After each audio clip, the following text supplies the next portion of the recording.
ระดับแล้วก็ไม่ได้ตัดอะไรยังทรงอดกันนิ่งไว้พระนางมาคันธียาหาช่องทางเล่นงานพระนางสามาวดีแห่มใหม่โดยนำเอางูที่ถอนเขี้ยวแล้วมาตัวหนึ่งเพื่อพระเจ้ากุเทนเสด็จมาที่ตำนักของตนจึงแอบใส่งูลงไปในช่องรางพินดีสีกันเป็นพินสำคัญอยู่พระพัดแล้วใจสำลีอุดช่องไว้เมื่อพระเจ้าอุเทนมดวาระที่จะประทับอยู่ในตำนักพระนางมาคันธียาพระนางทูลถามว่าจะไปประทับที่ตำนักไหนเมื่อพระเจ้าอุเทนตอบว่าตำนักพระนางสามาวดีจึงขอติดตามไปโดยแม้จะทรงห้ามก็บ่ฟังจึงได้ติดตามไปเมื่อถึงตำนักพระนางสามาวดีพระนางพร้อมทั้งบริวารก็ปรนนิบัติพระราชาอย่างดีเยี่ยมจนถึงเวลาบรรทมพระนางมาคันธียาแซงเดินไปที่พระแท่นบรรทมดึงสำลีที่อุดช่องไว้ออกงูก็เลื้อยออกมาที่แท่นพระแท่นขู่ฟ่ออยู่พระเจ้าอุเทนทรงกลัวงูเป็นพื้นอยู่แล้วก็กระโดดลงจากพระแท่นทรงยืนพระองค์สั่นอยู่ข้างหนึ่งฝ่ายพระนางมาคันธียาได้โอกาสจึงตั้งหน้าด่าพระนางสามาวดีพร้อมหญิงบริวารว่าต้องการจะปรงพระชนพระราชาเพื่อต้องการเป็นใหญ่ช่างไม่สำนึกในบุญคุณอย่างเสียเลยพระนางสาวดีได้หั่นงูได้หั่นพระราชาทรงมีพระอาการอย่างนั้นและได้ฟังคำด่าของพระนางมาคันธียาแล้วก็ทรงทราบเรื่องได้โดยละเอียดได้ตรัสกับหญิงบริวารทั้งปวงว่าที่เพิ่งอื่นของหมู่เฮาบ่มีเธอทั้งหลายจงแผ่เมตตาจิตอันสม่ำเสมอนั่นแลเป็นไปในพระเจ้าอยู่หัวผู้เป็นจอมนรชนในพระเทวีและในตนเองเธอทั้งหลายจะได้ทำการโกรธต่อไผพระเจ้าอุเทนทรงได้สติทรงยิบธนูประจำพระองค์เพื่อจะได้ขึ้นมาทรงพาดลูกศรแล้วง้างธนูขึ้นทรงบังคับให้พระนางสามาวดียืนข้างหน้าหญิงอื่นยืนเรียงหลังต่อกันไปเพื่อจะได้ยิงครั้งเดียวเจาะทะลุอกได้ทุกคนเมื่อพระนางสามาวดีและหญิงเหล่านั้นทำตามนั้นแล้วพระเจ้าอุเทนก็ปล่อยลูกธนูออกไปลูกธนูก็วิ่งตรงไปหาพระเจ้าพระอุระของพระนางสามาวดีแต่ด้วยอำนาจเมตตาจิตที่พระนางสามาวดีและหญิงเหล่านั้นตั้งไว้อย่างมั่นคงมีพลานุภาพแข็งแกร่งเป็นเกาะแก้วกำบังคำบังภัยเป็นไปอย่างดีมีฤทธิ์สำคัญลูกธนูที่แล่นไปด้วยความเร็วนั้นเมื่อใกล้ถึงพระอุระพระนางสามาวดีก็หวนกลับแล่นเข้าไปหาพระเจ้าอุเทนโดยตรงพระเจ้าอุเทนทรงลบแล้วทรงกำริว่าลูกศรนี้สามารถทะลุได้แม้ศิลาหนาทึบแต่ลูกศรนี้กลับวิ่งปิกมาสู่หัวใจเฮาแท้จริงลูกศรนี้บ่มีจิตใจบ่ใช่สัตว์บ่ใช่สิ่งมีชีวิตอย่างรู้จักบุญคุณของนางสามาวดีบ่ยอมทำอันตรายแก่นางเฮาแต่แม้เป็นมนุษย์ยังรู้คุณธรรมของนางบ่ได้เมื่อทรงดำริแล้วก็โยนธนูทิ้งทรงประคองอัญชลีย่อพระองค์กระยงแทบบาทบูนพระนางสามาวดีพร้อมตรัสขอโทษด้วยประการต่างๆว่าทรงฟั่นเฟือนเดินหลงไปเองขอให้พระนางเป็นที่พึ่งแก่พระองค์โดยพระนางสาวดีกราบทูลว่าเมื่อทรงหันว่าพระนางเป็นที่พึ่งของพระเท้าเธอได้ก็ขอให้เท้าเธอทรงนึกถึงพระพุทธเจ้าเป็นสรณะเป็นที่พึ่งของพระนางสามาวดีว่าเป็นสรณะของเท้าเธอตัวยพระเจ้าอุเทนทรงรับว่าขอถึงพระพุทธรัตนะและขอนิมนต์พระพุทธเจ้ามาฉันที่วังพระนางสามาวดีเจ้าทรงจัดแจงให้ตามพระราชประสงค์จากนั้นก็ทรงเป็นพุทธมามกะนิมนต์พระสงฆ์ให้เข้ารับภัตตาหารเจ้าในวังเป็นประจำตืบมาฝ่ายพระนางมาคันธียา ทรงหู้ทรงผู้ควบคุมความแค้นอาฆาตไว้เต็มอกเมื่อบาอาจจะทำมันอย่างพระนางสามาวดีมเหสีเหมือนกันได้และพระพุทธเจ้าได้ก็ได้แต่กลัดกลุ้มคุ้มคิดหาทางกำจัดในที่สุดก็ได้ข้อสรุปสุดท้ายแม้จะร้ายแรงอย่างใดก็ต้องทำให้ได้สิ่งที่นางมาคิดได้ก็คือเผาพระตำหนัก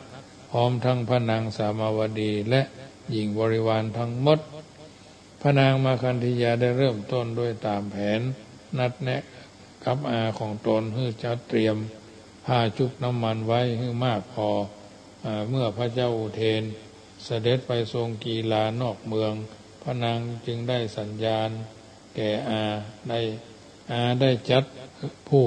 คนนำผ้าปันตามเสาพระตำหนักของนางสามาวดีทุกต้นเมื่อถูกถามก็ตอบว่าพระเจ้าอุเทนทรงรับสั่งให้ทำเพื่อให้ตำหนักเข้มแข็งแล้วบอกให้ทุกคนเข้าไปรวมกันอยู่ในห้องโถงเสียจะได้บรรสำลักกินน้ำมันหญิงทุกคนถึงทั้งพระนางสามาวดีก็ไปร่วมกันอยู่ที่ห้องโถงอาของพระนางมาคันธียาก็ปิดประตูใส่กลอนแน่นหนาเสร็จแล้วก็จุดไฟที่ปันผ้าไว้ทุกด้านไฟก็ลุกโหมไหม้ตำหนักมอดไหม้ด้วยกันทั้งหมดพระนางสามาวดีเมื่อได้กลิ่นควันไฟก็หู้ว่าเกิดอะไรอย่างขึ้นจึงตั้งสติยิงบริวารว่าเฮากำหนดอัตภาพซึ่งถูกไฟไหม้อย่างนี้ของผู้เฮาอยู่ท่องเที่ยว อยู่ในสังสารวัฏอันหาที่สุดบ่ได้แม้พระพุทธญาณก็มาทำได้โดยง่ายขอให้ทุกคนจงเป็นผู้บัพมาทเถอะหญิงเหล่านั้นเมื่อพระตำหนักถูกไฟไหม้โหมอยู่ต่างก็มีสติกำหนดเวทนาปริฆะหกรรมฐานเวทนาปริฆะหกรรมฐานคือกำหนดเวทนาคือความร้อนที่เกิดแก่ตนเป็นอารมณ์สติตั้งมั่นบางพวกได้บรรลุสกทาคามิผลบางพวกได้บรรลุอนาคามิผลแล้วร่างก็มอดไหม้เป็นไปหมดพร้อมกับทางพระตำหนักลำดับนั้นพระสงฆ์ทั้งหลายไปบิณฑบาตทราบข่าวว่าพระตำหนักของพระนางสามาวดีถูกไฟไหม้พระนางพร้อมทั้งหญิงบริวารทั้งหมดได้ทำการละในกองไฟที่หั่นเสร็จเรียบร้อยเข้าไปเฝ้าพระพุทธเจ้าทูลถามว่าพระนางสามาวดีและหญิงบริวารถูกไฟครอบถึงกาละทั้งหมดคติของพวกนางได้คติของพวกนางเป็นอย่างใดได้สัมปรายภพเฉพาะหน้าเป็นอย่างใดพระสมเด็จพระสัมมาสัมพุทธเจ้าตรัสว่าในอุบาสกอุบาสิกาเหล่านั้นที่เป็นโสดาบันก็มีเป็นอสกทาคามีก็มีอนาคามีก็มีอุบาสกอุบาสิกาทั้งหมดนั้นบ่เป็นผู้ไร้ผลกาละเลยแล้วทรงแสดงธรรมว่าภิกษุทั้งหลายธรรมดาสัตว์ทั้งหลายท่องเที่ยวไปในวัฏสงสารเป็นผู้บ่ประมาทประมาทตลอดกาลเป็นนิจได้ทำบุญกรรมไว้ที่นี่ก็มีเป็นผู้มีความประมาทได้ทำบาปกรรมไว้ก็มีเหตุนั้นสัตว์ผู้เที่ยวไปในวัฏสงสารจึงได้ประสบสุขพ้องได้ประสบทุกข์พ้องเป็นปกติฝ่ายพระเจ้าอุเทนเมื่อทรงได้ทราบข่าวว่าเช่นนี้ก็รีบเสด็จกลับบังได้หันพระตำหนักของพระนางสามาวดีมีมืดสมาวดีมอดไหม้โมดพร้อมกันกับพระนางสุขันธาเทวีและนางสามาวดีและหญิงบริวารซึ่งเป็นคนดีๆทรงเกิดโสมนัสยิ่งนักทรงดำริว่าผู้ที่มีความชั่วร้ายเช่นนี้ได้ต้องเป็นพระนางมาคันธียาแน่นอนแต่หากจะถามโดยตรงคงได้รับการปฏิเสธจำต้องใช้อุบายหาความจริงจึงรับสั่งให้ประชุมมุขอามาตย์มนตรีเมธีชนพร้อมทั้งที่ท้องพระโรงพร้อมกันแล้วก็รับสั่งว่าพระนางสามาวดีแสวงหาแต่ช่องทาง พิษของพระองค์เพียงนิดบัดนี้พระนางสิ้นชีวิตไปแล้วทำให้ใจเย็นบ่ได้คนที่ทำให้พระองค์ใจเย็นได้เช่นนี้จะต้องมีความรัก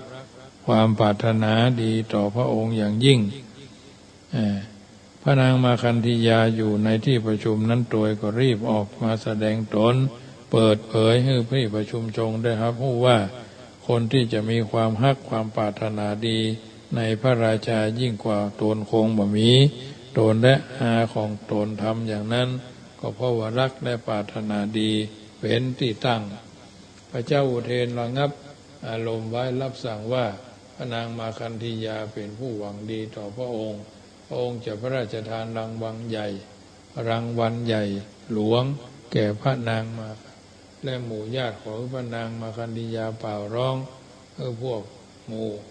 ญาติมารับของรางวัลที่ท้องพระสนามหลวงในอีก3 วันตั้งหน้า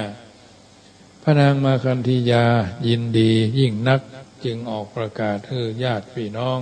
ของตนทั้งที่อยู่ในเมืองและนอกเมืองได้ทราบ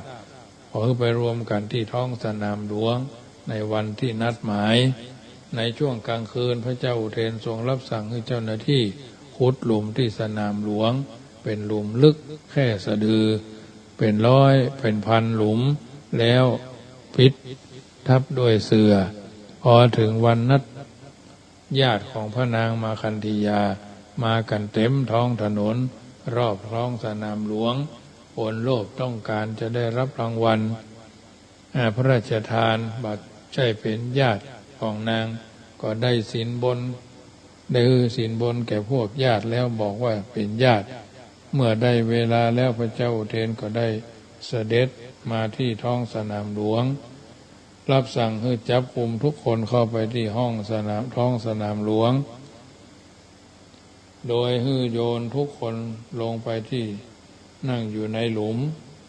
เสร็จแล้วก็รับสั่งให้นำฟางมาเกลี่ยลงบนหลุมทุกหลุมแล้วให้จุดไฟเผาผู้คนเหล่านั้นต่างร้องโอดโอยด้วยถูกไฟลนไฟเผา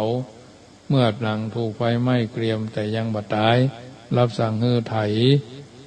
ด้วยไถเล็กไปบนร่างของคนเหล่านั้นเพราะฉะนั้นจนกระทั่งกลายเป็นเศษดินทรายภายในที่สุด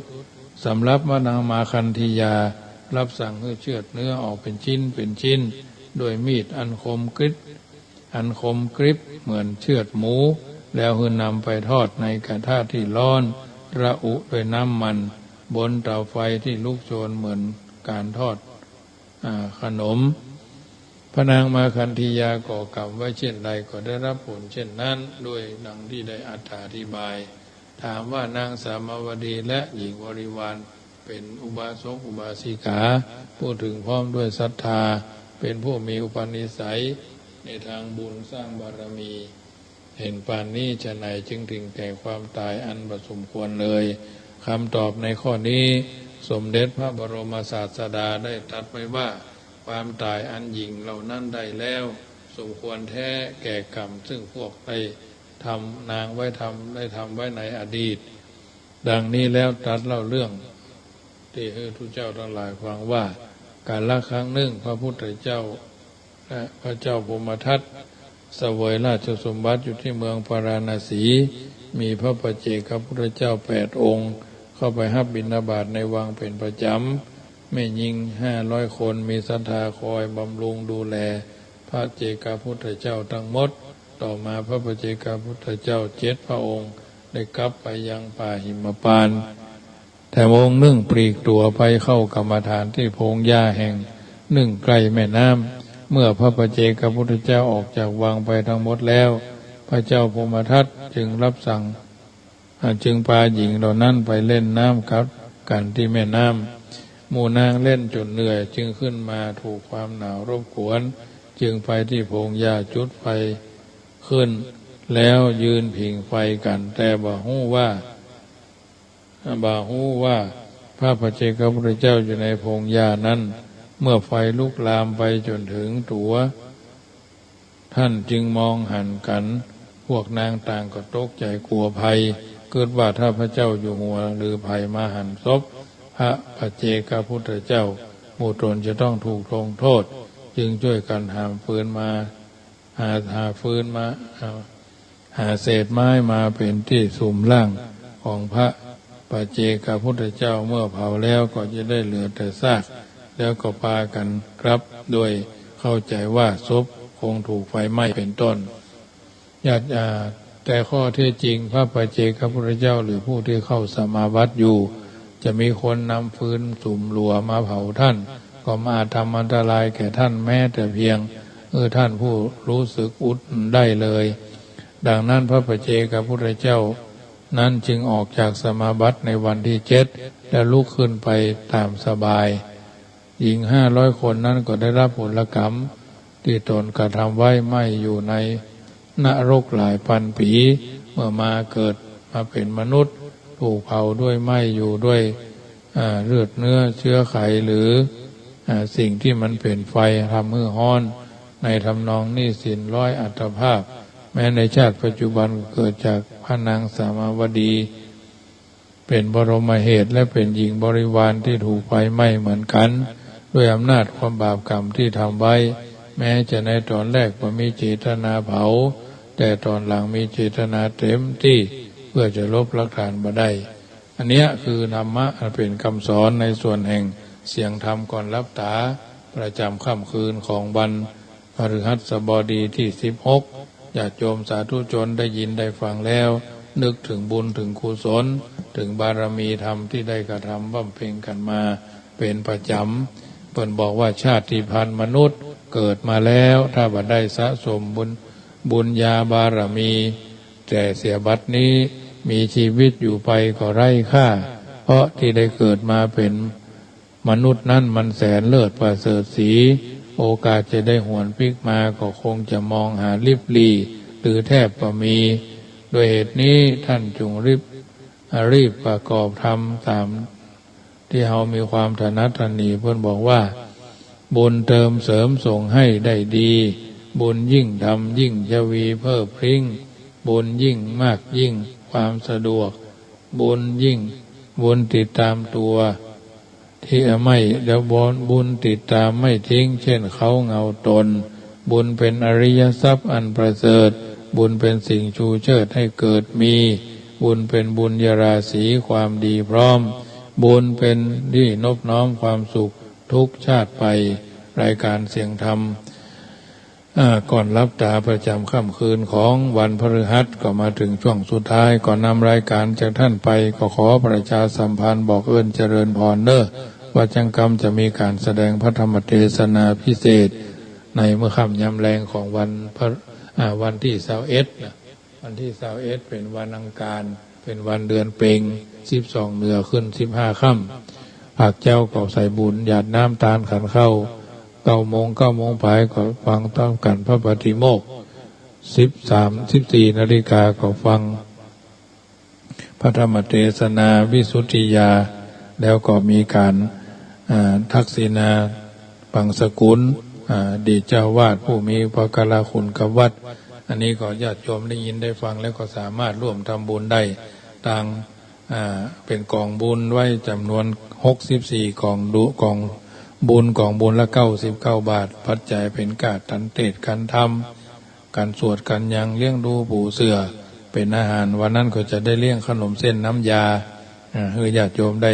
ชิมฝีมือพระธรรมนะไม่ใช่ธรรมะนะพระธรรมมืออันนี้ก็พระเตรียมเอาไว้แล้วก็ถึงเวลาลงกระทะลงอันยังกดแกว่งไปตามนั่นก็ปรุงก็เป็นที่อร่อยของคนที่มีความปรารถนาในเรื่องอาหารกินขนมเส้นน้ำยาเนาะนี่ก็จึงแจ้งให้ญาติโยมเนื่อมีโอกาสส่วนกฐินก็วันที่23 ตุลาสามารถร่วมเป็นเจ้าภาพร่วมกันได้จำนวน 2,564 กองละ99 บาทตามเจตนามีความพร้อมวันพุธมาเจ้า8 โมงก็ปะกันที่คืน96ทำกรรมเนื้อ8 โมง 5 นาทีถึง9 โมงค่ำคืนวันนี้ญาติโยมสาธุชนกระทำบำเพ็ญภาระธุระหน้าที่มาแล้ว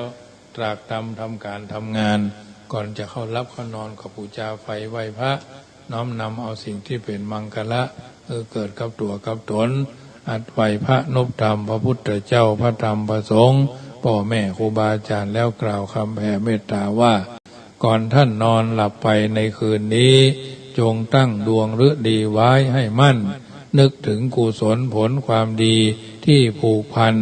โจจิตตั้งมั่นแน่วแน่แล้วแผ่ไปแผ่เมตตาทั่วไปให้คนอื่นทั้งรักชื่นเกลียดชังแต่ครั้งไหนขอให้เขาได้ดีมีสุขใจอย่าหวั่นไหวแม้อมิตรที่คิดชัง